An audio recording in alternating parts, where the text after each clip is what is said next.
2026 मे 15 भारतको सर्वोच्च अदालतमा एउटा सामान्य सुनवाई भइरहेको थियो अनि अचानक भारतका चिफ जस्टिसले एउटा यस्तो कुरा भने जुन सायद उनले सामान्य टिप्पणी ठानेका थिए। तर यो एउटा वाक्यले करोडौँ युवाको रिस जाग्यो। उनीहरूले भने केही युवाहरू कक्रोच जस्तै छन्, न जागिर छ न कुनै पेसामा ठाउँ, अनि सबैलाई एट्याक गर्न मात्रै गर्छ।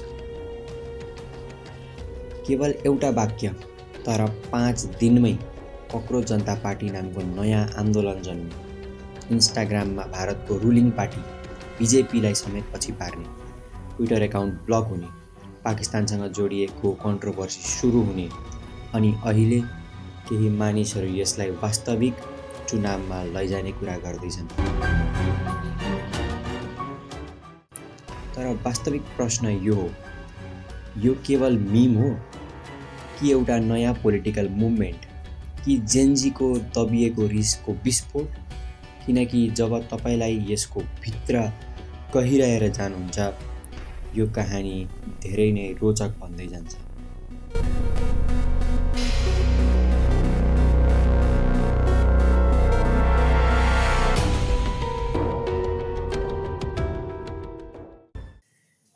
मे 15, 2026 भारतको सुप्रिम कोर्टमा सुनवाई चलिरहेको थियो।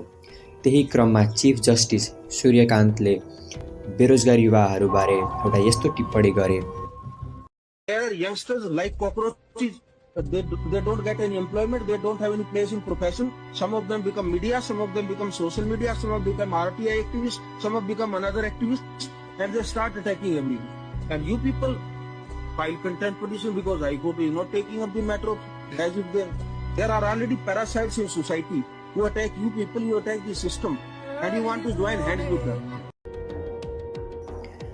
उनका शब्द थिए, केही युवाहरू कक्रोच जस्तै छन्। अब इन्टरनेटले त्यो कुरा एकदमै छिटो समात्यो।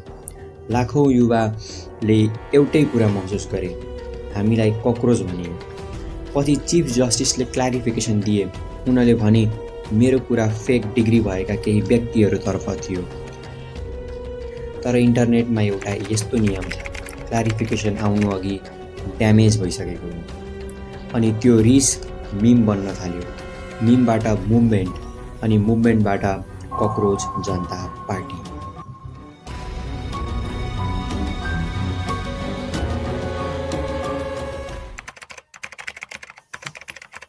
अर्को दिन अमेरिकाको बोस्टनबाट 30 वर्षका युवा एक भारतीयले एउटा पोस्ट गरे। उनको नाम अभिजित दिप्के थियो। उनले लेखे, संसारभरिका सबै कक्रोचहरूका लागि नयाँ प्लेटफर्म, जोइन गर्न चाहने क्वालिफिकेसन, बेरोजगार, लेजी, क्रोनिकल्ली अनलाइन अनि प्रोफेसनल स्तरमा र्यान्ट गर्न सक्ने। सुरुमा मानिसहरूले यसलाई मजाक ठाने, तर यो व्यक्ति सामान्य थिएनन्। उनले पहिले आम आदमी पार्टीको सोसल मिडिया टिममा काम गरिसकेका थिए। Meme campaign, viral content, digital strategy, उनलाई सोसल मिडिया कसरी एक्सप्लोर गराउने भन्ने राम्ररी थाहा थिए। अनि अहिले बोस्टनको एउटा स्टुडेन्ट अपार्टमेन्टबाट उनले भारतको सबैभन्दा भाइरल पोलिटिकल मुभमेन्ट सुरु गरेका थिए। के यो एउटा संयोग हो? सायद, वा 2026 को सबैभन्दा केयरफुल्ली इन्जिनियर्ड इन्टरनेट मुभमेन्ट।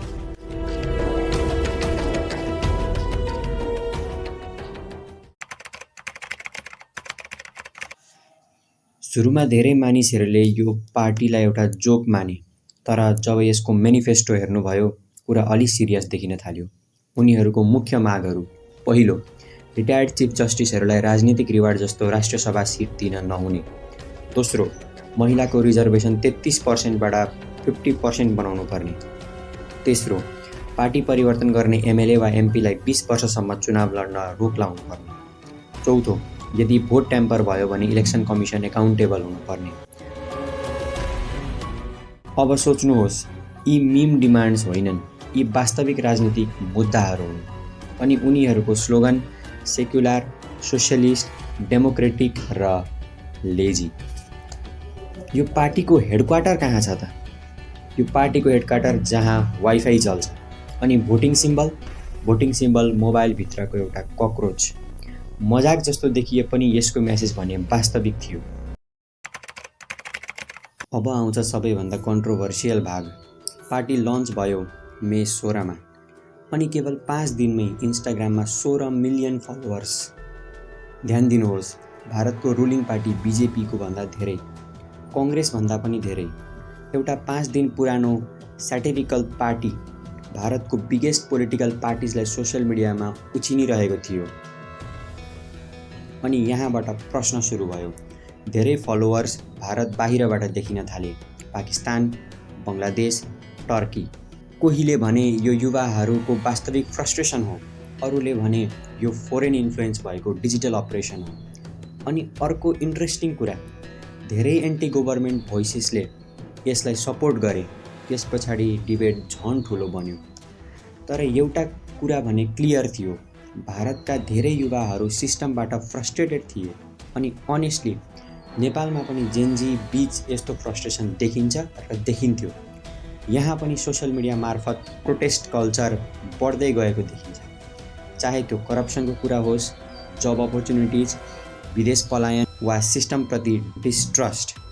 तर ध्यान दिनुपर्ने कुरा के हो भने नेपालमा अहिले यस्तो अर्गनाइज्ड मिम बेस्ड पोलिटिकल पार्टिज भने बनेको छैन। त्यसैले कक्रोच जनता पार्टीले एउटा ठुलो प्रश्न उठाएको छ, अब भविष्यका आन्दोलन सडकमा सुरु हुन्छन् कि सोसियल मिडियामा?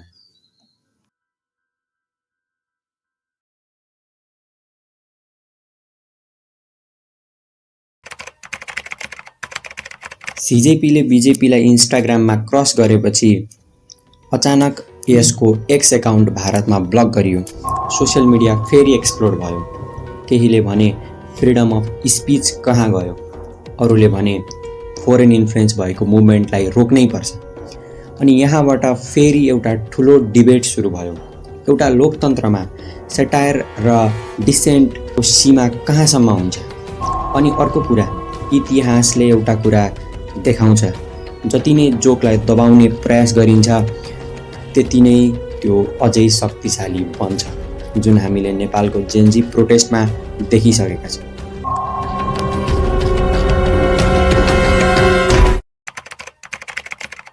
धेरैलाई लागेको प्रश्न अब के होला? अहिले केही सपोर्टर्सले बिहारको अपकमिङ इलेक्सनमा क्यान्डिडेट उठाउने कुरा गरिरहेका छन्। एउटा मिम पेजबाट इलेक्सन, यो सुन्दा पनि एब्सर्ड लाग्न सक्छ, तर मुभमेन्ट अब अनलाइनबाट अफलाइनतिर जान थालेको छ। मानिसहरू कक्रोच कस्ट्युम लगाएर प्रोटेस्टमा देखिन थाले। अनि यहाँ एउटा गम्भीर तथ्य छ, भारतको 65% पपुलेसन 35 वर्षभन्दा कम उमेरको छ। युथ अनइम्प्लोइमेन्ट अझै ठुलो समस्या हो। धेरै जेनजीहरूले म्यानेज, घर किन्ने सपना, फ्युचर प्लान्स सबै डिले गरिरहेका छन्। इकोनोमिक एङ्जाइटी बढिरहेको छ अनि सायद यही कारणले यो मुभमेन्ट यति छिटो फैलियो, किनकि कहिलेकाहीँ मानिसलाई पर्फेक्ट लिडर होइन, आफ्नो फ्रस्ट्रेसन बुझ्ने एउटा सिम्बल मात्रै चाहिन्छ।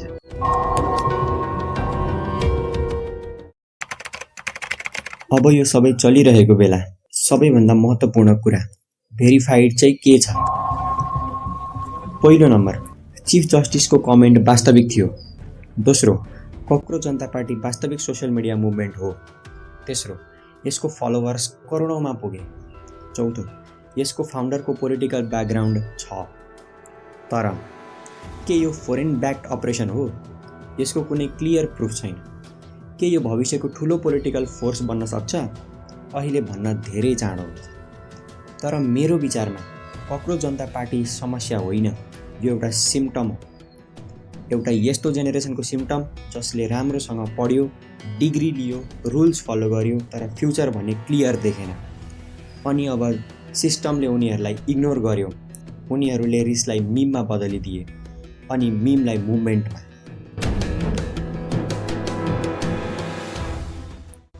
अहिले भारतमा एउटा यस्तो जेनेरेसन छ जसले सबै कुरा सही गर्यो, तर अन्त्यमा अनइम्प्लोइमेन्ट, इन्फ्लेसन, अनसर्टेनिटी अनि एउटा सिस्टम जसले उनीहरूलाई देख्नै छोडेको जस्तो लाग्छ।